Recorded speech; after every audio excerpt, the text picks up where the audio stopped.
Hola queridos alumnos y amantes de la lengua y de la literatura en general. Estoy aquí hoy para hablaros sobre cómo hacer un resumen. Este es el primero de dos vídeos que voy a hacer sobre cómo hacer un resumen. En este me voy a centrar en el proceso, en qué hago yo para hacer un resumen cuando me enfrento por primera vez con un texto. Y también diremos qué es un resumen. En el segundo vídeo explicaré mi famoso decálogo de cómo realizar un buen resumen. Es decir, los consejos prácticos para hacer un buen resumen, ¿vale? Un texto que elaboré hace ya unos años y que me viene bien. Normalmente cuando lo utilizo en clase observo que los alumnos van aprendiendo poco a poco a hacer un resumen. Lo primero, ¿qué es un resumen? Bueno, pues es un tipo de texto en principio expositivo, que consiste en condensar, es decir, exponer de una manera más breve el contenido de otro texto.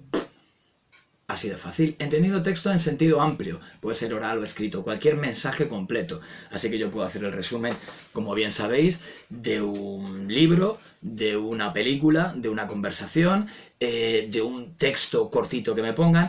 En general, lo que vamos a hacer siempre en clase son resúmenes de textos cortos. De una página, de media página, una página, 2 páginas, como mucho. Pero por supuesto, como sabéis, se puede resumir cualquier mensaje completo, ya sea una novela o una película. Y es curioso porque aprender a hacer un resumen es una de esas cosas esenciales para la comunicación, porque implica que uno comprende bien un texto y además es capaz de manipular el lenguaje para expresar lo mismo con otras palabras. Es eso que se llama transferencia de información.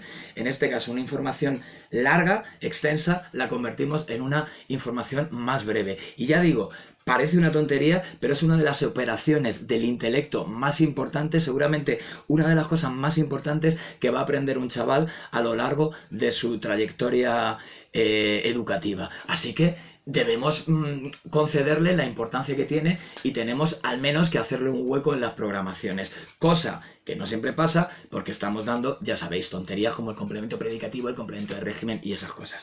Bueno, pues ya sabemos lo que es un resumen. ¿Cómo hacemos un resumen? Bueno, pues lo primero es que es un proceso.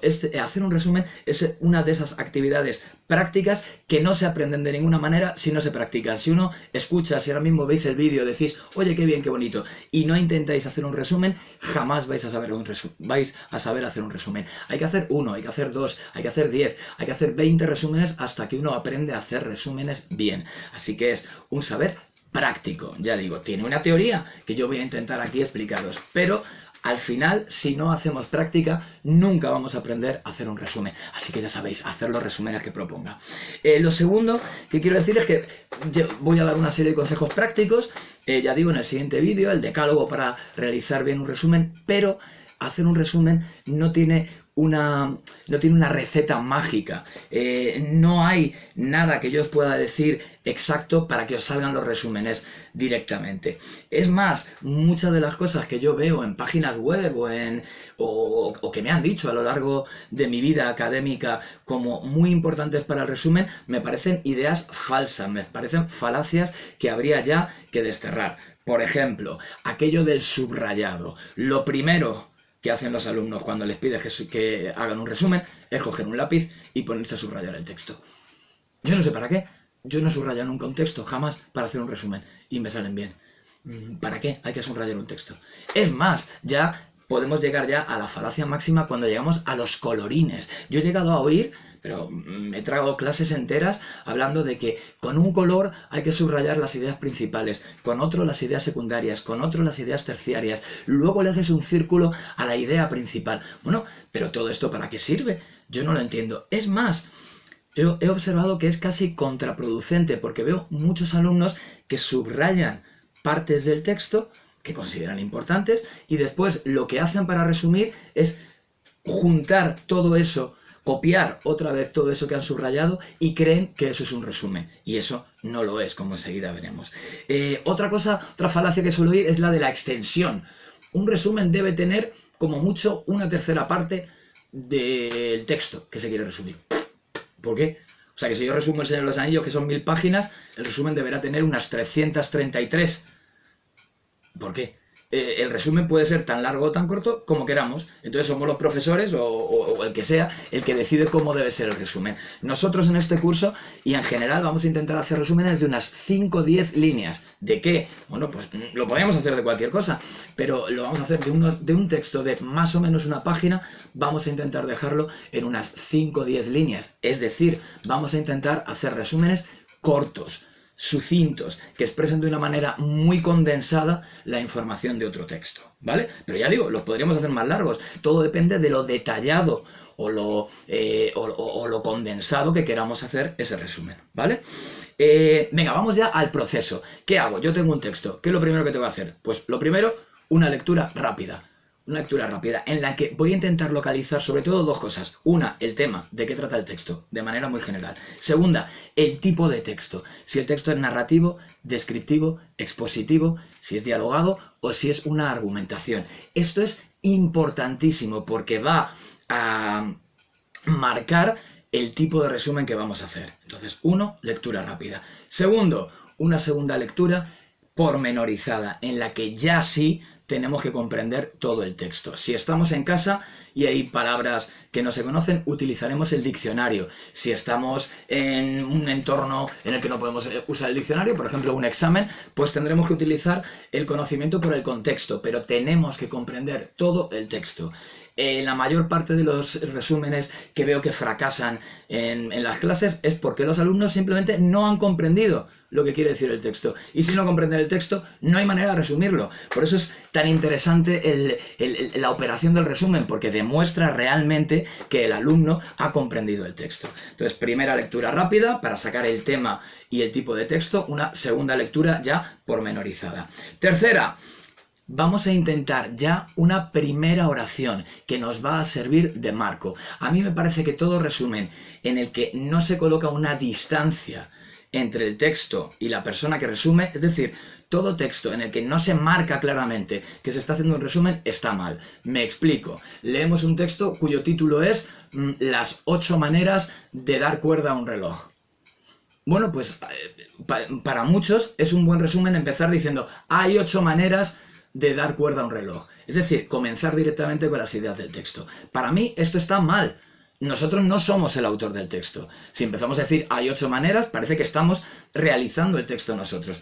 Tenemos que decir siempre una oración de marco, que sea algo así como en este fragmento, y ahí podemos indicar el tipo de texto, en este fragmento periodístico el autor explica las diferentes maneras de dar cuerda a un reloj. Punto. Una frase muy general que indique el tipo de texto, el tema o el argumento de manera general y ya está, y que acabe en un punto, porque tenemos que poner puntos, tenemos que separar las oraciones, ¿vale? Por ejemplo, si quisiera resumir, como luego veremos, el cuento de Caperucita, diría, en este texto trata sobre una niña llamada Caperucita Roja y las aventuras que le ocurren, por ejemplo, o puedo alargarlo un poco más, este texto trata sobre una niña llamada Caperucita Roja y su lucha con un lobo, por ejemplo, y así estamos diciendo el argumento principal, que va a ser una especie de lucha o pelea o competición, y los dos personajes principales, Caperucita y el lobo. Ya está. En este texto narrativo se cuenta la historia de un señor que quiere llegar al supermercado, por ejemplo. Ya está, una oración muy importante. Y a partir de ahí, a partir de esa oración, por ejemplo, si el texto es argumentativo, lo voy a marcar ahí. Voy a decir, en este texto argumentativo, el autor intenta dar su opinión sobre lo que sea, sobre las redes sociales. Punto, ¿vale? Y entonces a partir de ahí, a partir de esa oración marco, es donde nos vamos a apoyar para realizar el resumen. ¿Y qué hay que hacer? Bueno, pues resumirlo, es decir, expresar las ideas principales del texto con otras palabras. No hay más, es que no hay más. Esto es hacer un resumen. Es muy importante el uso de conectores. Los de orden, en primer lugar, en segundo lugar, además, por último. Los de sucesión, si se trata de una narración, por ejemplo, al principio, después, más tarde, posteriormente, al final. Y es muy importante dividir el texto en varias oraciones, nunca una o dos. Si son 10 líneas no puede ser una oración o dos, varias oraciones más o menos cortas separadas por puntos, ¿vale? Aquí, en este punto, es donde vamos a utilizar el decálogo, ese decálogo que voy a explicar en el siguiente vídeo, ¿vale? Entonces, una vez resumido, sería buen momento parar otra vez y ver si estamos haciéndolo bien, pasando el test del decálogo que voy a explicar en el próximo vídeo. Por último, releemos el texto, repasándolo, mirando si nos hemos expresado bien y teniendo especial cuidado por la expresión y por la ortografía. Ya tendremos nuestro resumen hecho. Pero, ¿qué es esto del decálogo? No os perdáis el próximo vídeo. No os lo perdáis. No os lo perdáis. Un abrazo virtual.